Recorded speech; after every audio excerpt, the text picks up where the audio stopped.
ಇದ್ದಾರೆ ಸಮರ್ಥ ಪಂಚಮಂತ್ರಾಸುರನಲ್ಲ.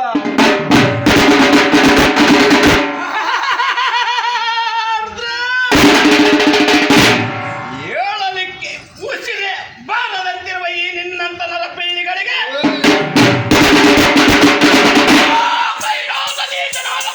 ನಿಮ್ಮ ಎತ್ತರ ಬರಬೇಕೆ? ನೀನು ಪಂಚಮಂಡ್ರಾಸುರನ ಅಥವಾ ಇವನು ಪಂಚಮಂಡ್ರಾಸುರನ? ಪುಟ್ಟ ಬಾಲಕ ಎಂದು ನೀನು ಜರಿದು ನುಡಿಯುತ್ತಿರುವೆ.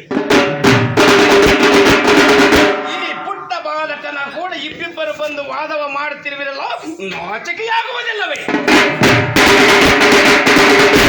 ಕೈಲಾಸ ದೇಶನಾದ ಪರಶಿವನನ್ನೇ ಚೆಂಡಾಡಿ ಬಿಡುತ್ತೇನೆ ಎಂದು ಹೇಳುತ್ತಿರುವೆಯಲ್ಲ.